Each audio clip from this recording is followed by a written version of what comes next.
Company featured. Welcome to this Stockbox interview. This interview is for information only and should not be considered as investment advice or a recommendation to buy shares in the company featured. Welcome to this Stockbox interview.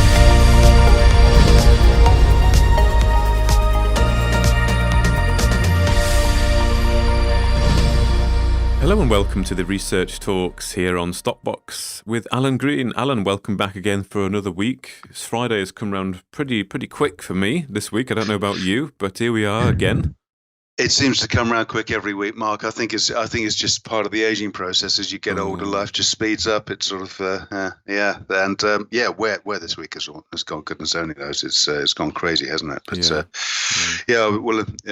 I worked at the Innovation Centre for 2 days at the start of the week, and we recorded a few more interviews. So like you, it just when you're working all the time like this, it's all of a sudden it's Friday. You think, goodness me, where did that go? But here we are. Yeah. Well, did you manage to get out on the push bike and get to the Innovation Centre and avoid all the problems that the UK is apparently having with fuel, or did you brave the pumps? I braved the pumps, and I had to go in on last Monday unexpectedly, and then we of course filmed another interview too on the day. But on the way there, I realised I had 35 miles left on range, so I thought, well, I'll get to the Innovation Centre and get home, but I won't be able to get out again, so I better queue. So I queued on the A27. And the fuel it sort of stretched back from the Lewis Prison roundabout to the garage, and I sat there for 40 minutes, and thankfully got a full tank of diesel. So I'm okay now, but just hoping all blows over by the time I need to fuel up tank up again. But it doesn't seem to be doing that at the moment, that's for sure. Oh well, here we go. Well, anyway, I'm glad you managed to get fuel. That is good that you can keep motoring. But today you're going to be talking to us about a couple of stocks that hopefully will also get motoring fairly soon, and that is Petroteq Energy, which is listed over in Toronto, and Ananda Development, which of course is Aquis listed as well. So, which one do you want to take first, Alan? Well, let's start with Petroteq, Mark, okay. And of course, we spoke about Petroteq a few months ago, and this has got there's an acronym called CORT that I'd like you all to remember, which stands for Clean Oil Recovery Technology, and this is what Petroteq are all about. So currently, the stock has risen in value since we last spoke. It was trading at 30 to 35 cents in fact it was trading at 16 cents when we last spoke, giving it a market cap of 72 million. It's come back to just under 20 cents a share today, giving it a market cap of $108 million, of course. So that's about 60 million, 65 million sterling.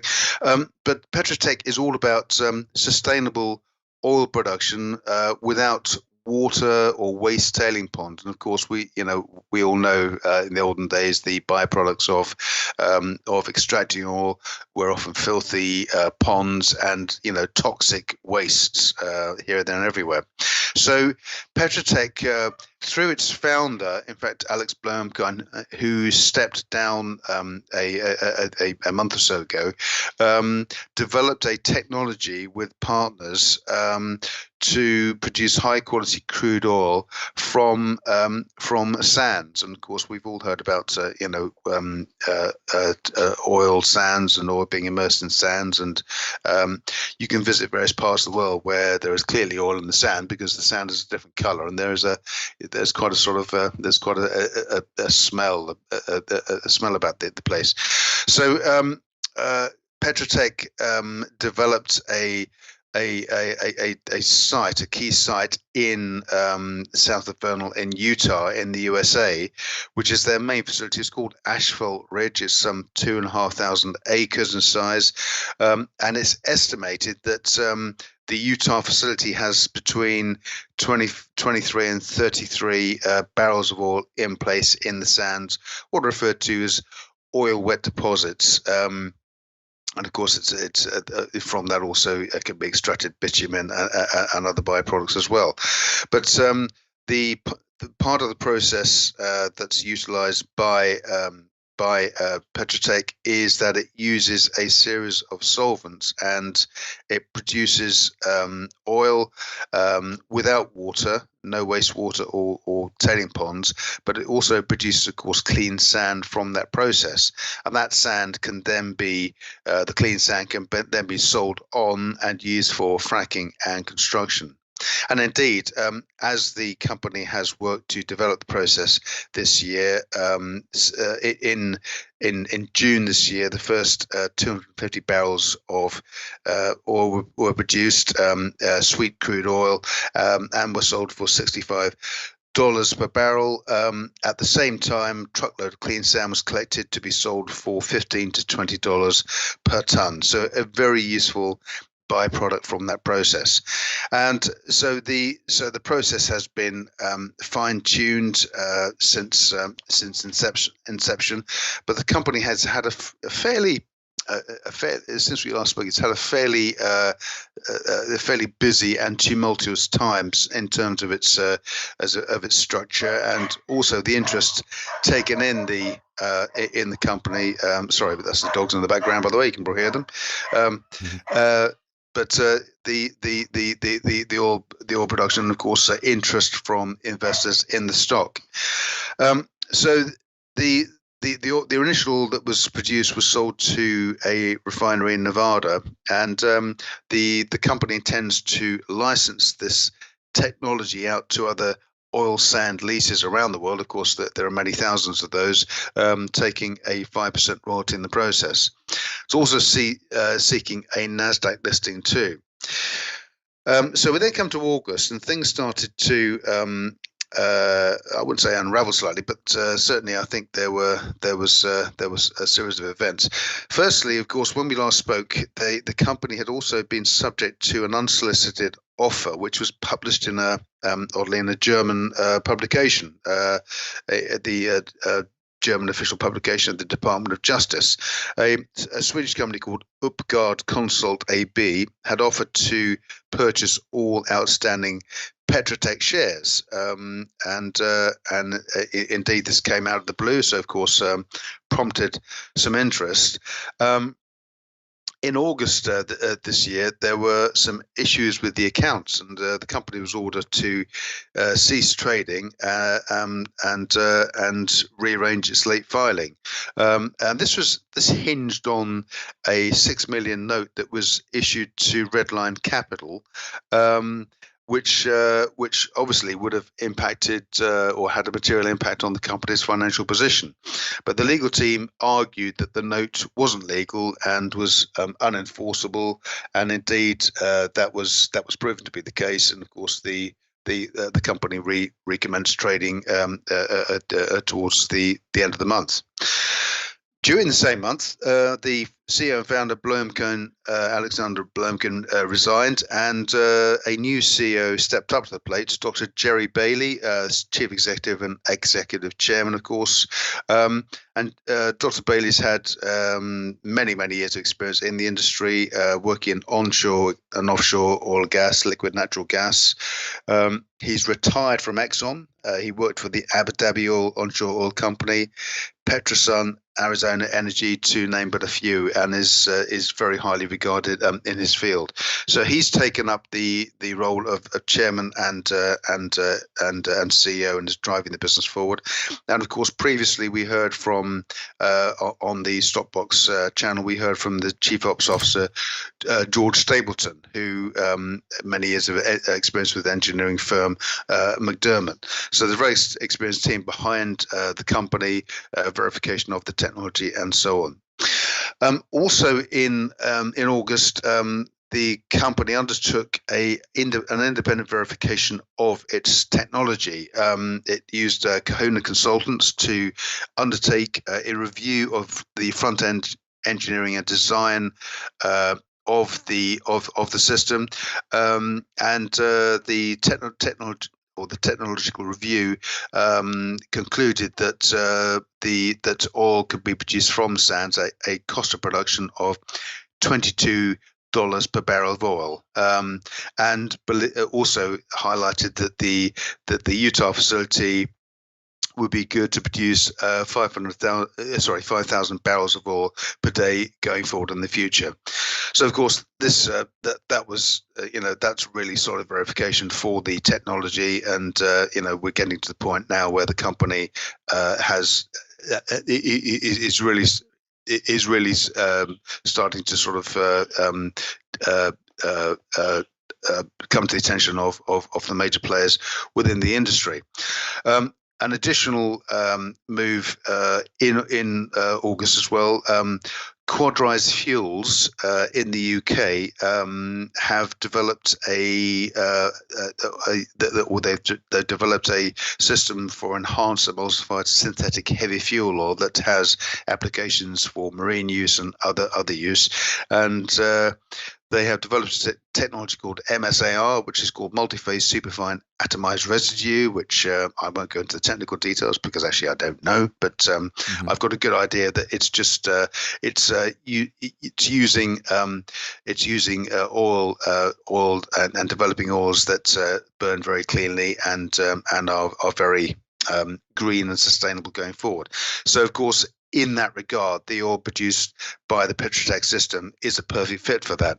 And indeed, they acquired some barrels of oil to undertake tests from that. And in September, the company announced recently that its MSAR and also the bio-MSAR system fuels it produced in testing proved that the Petroteq product was top of the range, and basically concluded the process, and marked that it was suitable for applications in that area. In terms of funding, the company is well funded at this stage. During August, it also added a further subscription for $750,000 from an arm's length investor. At the same time, we remember the Upgard consulting offer that came earlier in the year. Upgard increased their offer to from 48 cents per share for 270 million shares to 0.5 euros per 0.5 cents per share for 270 million shares, and at the same time provided their proof of funds to the tune of $120 million. So this story is rumbling on. Will Petroteq get taken private, or will it stay in the marketplace? My guess is with this technology, there may be some other bidders coming in. So certainly, as an investor into M&A activity, this company is in a prime spot right now. But if it does stay on the market, it will simply add to its value. So you'll often see situations like this where you have revolutionary technology, life-changing and game-changing technology for the oil industry. Investors will come in and try and take it out and take it off the market, and it's simply with the view to being able to sell it at a much higher value later on. But my guess is that we're going to see a few more bids coming in. What Dr. Jerry Bailey and his team will do is unclear at the moment. But the one thing I do know is if you're currently holding Petroteq shares, you're in a very exciting position, because this technology is revolutionary and will change oil production as we go forward into the future. Okay, good. So the big thing they have is this technology then that they've got patents for extracting fuel from sands. Called clean oil recovery technology. Yep. And but of course they have their own field as well, don't they? They do. Yeah, exactly. So they can produce. And was the offer that came in then, was that for the whole company, or was it just for the technology?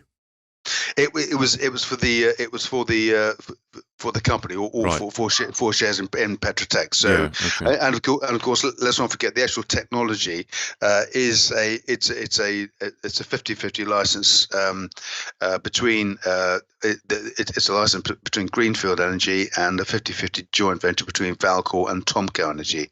So the technology is owned by Petroteq, and also of course the oil field at Asphalt Ridge is also owned by Petroteq as well. So yeah, the company is at a very exciting juncture in its evolution, and very well placed going forward. Are they still suspended then, Alan, or is that with regards to that offer? No. Okay. No, the suspension was the suspension, or Petroteq announced the revocation of the cease trade order. So that was revoked effective August 24th. But it was issued as a result of its failure to file its quarterly report in time, and this was due to the 6 million note, and the lawyers had to determine whether the note was legally viable, whether it was legal and enforceable, and the conclusion was it wasn't. And the lawyers argued the case. Clearly, the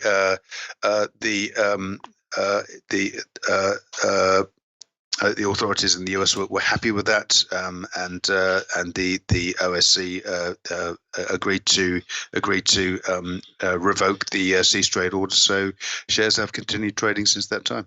Okay. And the offer then, is that still like in the background, is it then? Or don't we know what's happened to that original one? Well, they said the company said in September that it had signed a confidentiality agreement with a client of Upgard Consult. Now that's the latest announcement in the developments. So it signed a confidentiality agreement with a third party who was previously disclosed as being a client of Upgard Consult.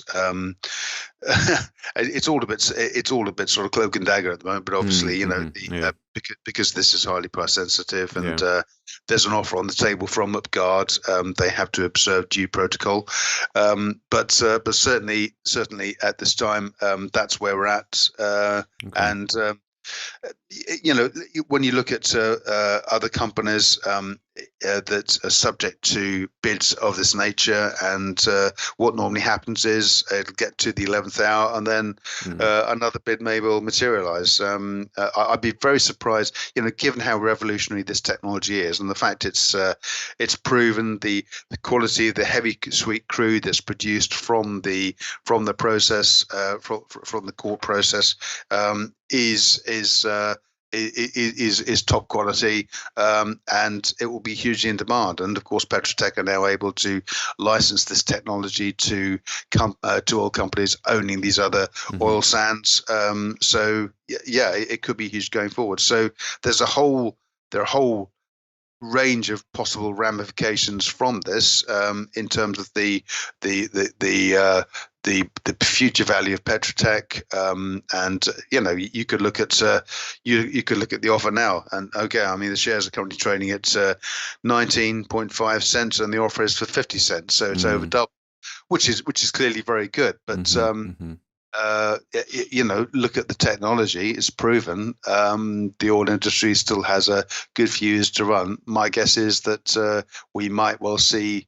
And it is just a guess, it's just speculation on my part, but I think we're going to see a few more bidders coming into the fray. And I think the end, if it does get sold eventually, the end sale price will be considerably higher than the offer that is currently on the table from Upgard. Yeah, okay. And the current market cap, what is it, 100 and... Current market cap is $108 million. So that's million. As I say, that's about 60 million sterling. So that's neither. Well, it's very small, really, compared to the technology that's on offer. And you think what that could do for some of the major oil companies around the world. They buy that technology in, and instantly there's a cost saving that probably runs into billions. So that's why. I'd be very surprised, and this is just my view, and others can obviously take the opposing view. But in my opinion, looking at how the M&A activity cycles tend to work, I believe there will be more offers on the table, and I think the share price will be driven considerably higher before we see either the company finally bought out, or one of the major players coming in to make a bid. Okay, great. Well, thank you very much for bringing us up to date on that company, Petroteq, and what they're working on. So now we go to medicinal cannabis and Ananda Developments, who I believe have been fairly active recently with the construction, haven't they, of their plant, or their site to actually grow the cannabis. Well, they have, and of course the facility is in Leicestershire. But of course, Ananda Developments at the moment are Aquis listed, and we've spoken a lot about Aquis recently, and how the exchange there and Alistair Haynes and his team are really bringing the exchange into focus for retail investors looking to get investors involved at the early phases, and of course there are many good companies that have been listed on Aquis for many years, and it's, whilst it's been seen as a backwater by some, of course, by dividing the companies on the exchange into Access and then of course Apex, which are the growth companies, there's a clear division now. And of course we've spoken about Coincilium in the past. Coincilium is an Apex Aquis stock. Ananda at the moment is still ticking over. Shares are currently trading at 0.885 giving a market cap of just over 7 million. And of course, Ananda Developments is a cannabis investor, and it's a player in a significant and fast-growing medicinal cannabis field here in the UK. And of course, the cannabis field, the area of cannabis has been fraught with regulatory hurdles and issues around the legality and the moral issues surrounding cannabis. But I think most people now would agree that cannabis products and cannabis oil used to treat pain relief, anxiety, depression, and other neurological disorders, there is absolutely no doubt about the efficacy and the life-changing qualities that cannabis products are bringing to patients. And on the back of that, there is a huge industry growing. And Ananda has got quite a unique position as an investor in this regard. Firstly, it has three key investments, and of course the key one is the plant, which I'll get to shortly. Firstly, though, it owns 180 shares in an Israeli cannabis company called ICANN, short for Israel Cannabis, of course. 180 shares, or just under 1% of this. It's a medicinal cannabis incubator, and also organises conferences around the world on cannabis and bringing cannabis companies and investors together to obviously further the industry and help the industry to grow, exchange ideas, and mutually develop. Then it has an investment they made a while ago. It invested 460,000 into a company called Liberty Herbal Technologies, LHT. It owns 15% of that company and has a board seat. And Liberty Herbal Tech has developed the HAPAC, HAPAC vaping product, which is a dry herb vaporizer. And I actually attended a presentation by the company a couple of years ago at the Peterhouse offices in the city, and saw this product tested. And indeed, we all had a chance to have a little vape on this product around the table. And it's very simple. It's a little blue device. You press a button, opens the hatch. You put what's like a mini tea bag in, and you vape it and burn this. And it was very clean, very dry.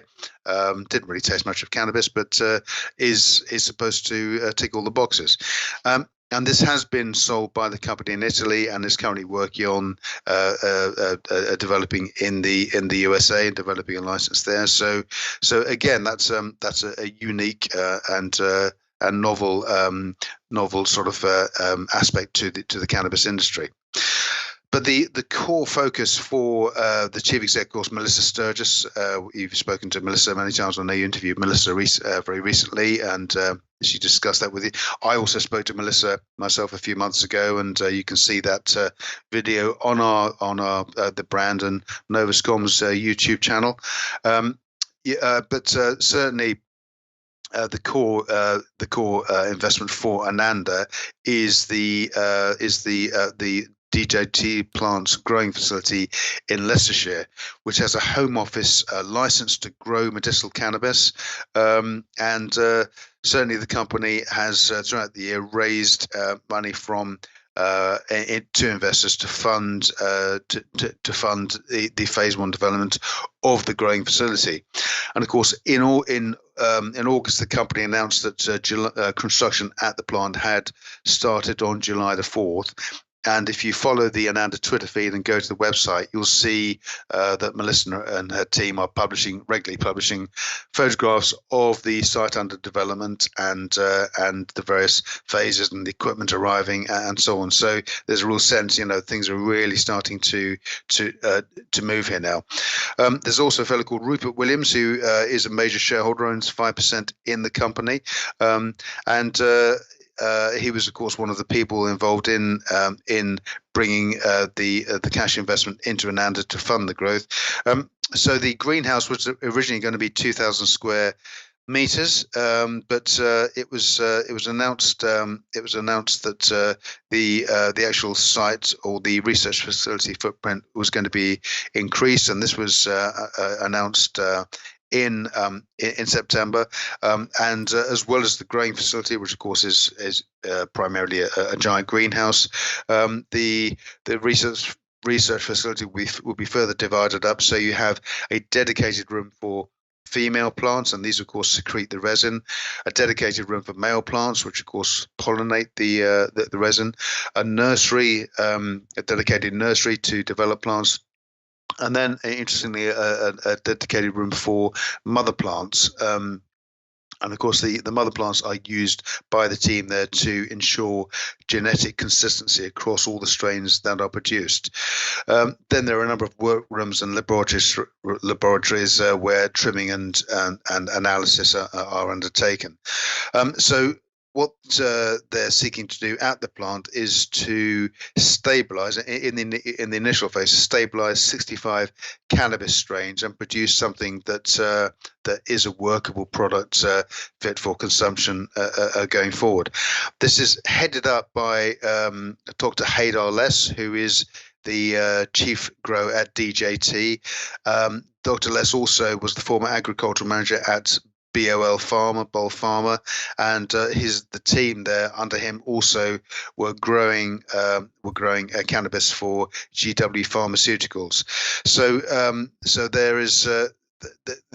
there's a real sense that progress is really underway now, and of course that has been reflected by a modest increase in the share price. We saw at the start of September shares increased to current levels, and partly driven, of course, by the news that the cannabis flower, the DJT cannabis flower, had been approved for import into Israel. So the company called Canasol Analytics, based in Israel, now has a license from the Israeli government to import the cannabis flower from DJT for its own work. So very exciting developments. It's still very much a work in progress, and of course, Rome wasn't built in a day. There is a lot of work to complete the plant, and of course, at each stage of the construction, there are other elements such as hygiene and cleaning systems and security to take into account. All of these will be built in and featured. But if you follow the Ananda Developments Twitter feed, there's a lot of news on there, and also you can see visually the work that's taking place there to move the plant on. So all in all, at a very exciting juncture, still a very modest market cap at 7 million. It's already traded higher than that in the year. Certainly March this year, it was getting on for double where we are today. So I think that value will be realised very soon, and look forward to hearing more from the company as the year progresses. Good. Yeah, indeed. It's nice to see things coming together there. As you say, there are some pictures going around on Twitter there from the company where they are. Yeah, you can see, I think they were digging irrigation channels, I think is what I saw through the concrete. So it's good to see material things happening. I know we talk a lot about mining and exploration stocks, and we're often talking about empty fields that eventually have a drill rig in that might bring up something exciting. But to see something tangible here that's actually being constructed, an asset, it's nice to see. So they're at a good point. They seem to be on track, and some good news recently. So potentially a good proposition there. Yeah, indeed, and I think still very modestly valued too. So yeah, I think Melissa and her team are getting to their stride now, and we should see some tangible developments before the year end. Perfect. Okay. Well, thank you, Alan, again for another week on Stockbox here on the Research Talks podcast, giving us the lowdown there on Petroteq Energy and Ananda Developments. And I wish you a good weekend. Thank you, Mark. You too. Thank you for listening to this Stockbox interview. For more information, interviews and videos, visit our website at stockboxmedia.com or give us a follow on Twitter by searching @StockboxMedia.